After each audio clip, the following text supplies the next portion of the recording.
একটু ভেবে চিনতে টেনে টুনে খান। তারপর কিছুটা ওজোর আপত্তি ইত্যাদির পর মহিমাময় ধাতস্থ হন। তখন তিনিও দ্রুত গতিতে পান করতে থাকেন। আস্তে আস্তে গ্লাসের দৌড়ে তিনি জয়দেবকে ধরে ফেলেন। তারপর দুজনেই সমান সমান কানায় কানায়। এই সমতাটা আসে রাত 12টা নাগাদ। এটাই লাস্ট অর্ডার স্যার, আর এই হলো বিল। দোকানের সামনের ঝাঁপ পড়ে গেছে, আধ ঘন্টা হয়ে গেল। ঝাঁপ পড়ে গেছে। নিজের পাত্র শেষ করে মহিমাময় জয়দেবের উদ্দেশ্যে বললেন,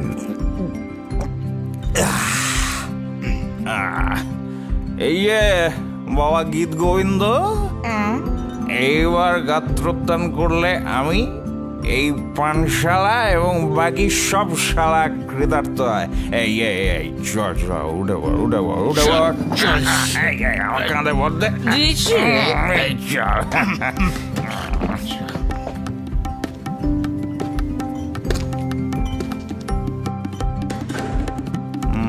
বলো মা তারা দাঁড়াই কোথা,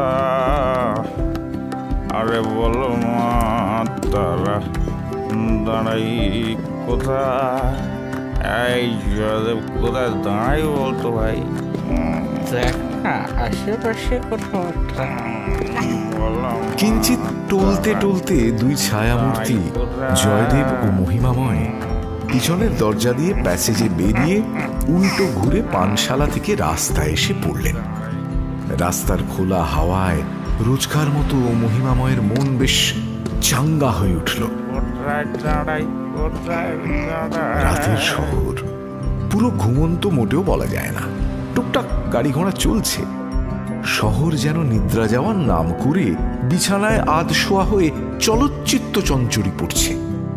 কিন্তু অভ্যাসবশত বাড়ির পথ ধরার আগে বিদায় জানাতে গিয়েই মহিমাময় বুঝতে পারেন আজকের ব্যাপারটা একটু গোলমেলে।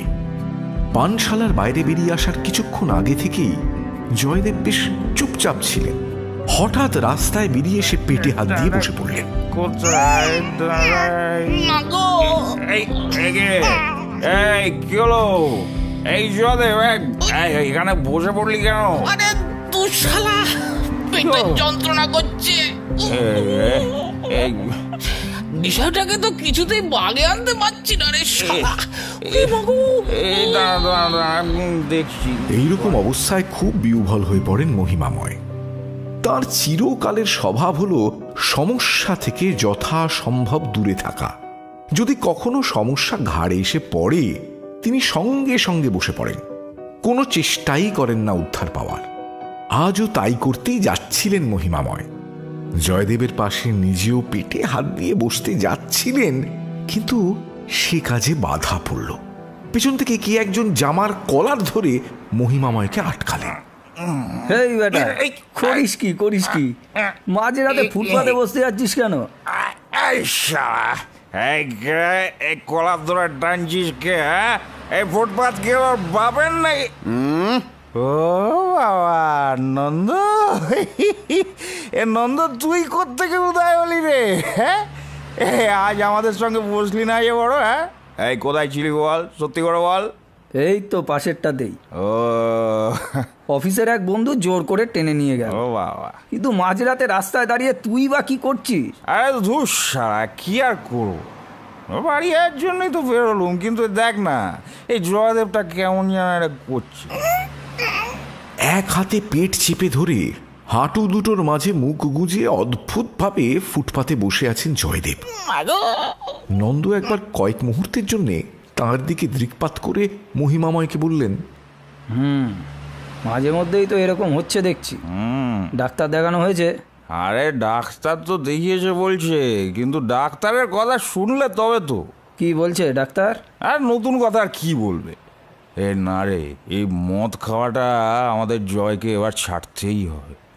আরে বাবা, মদ খাওয়া ছাড়তে বললেই তো ছাড়া যায় না, ওটা ছাড়াতে হয়, সেজন্য আলাদা ডাক্তার আছে।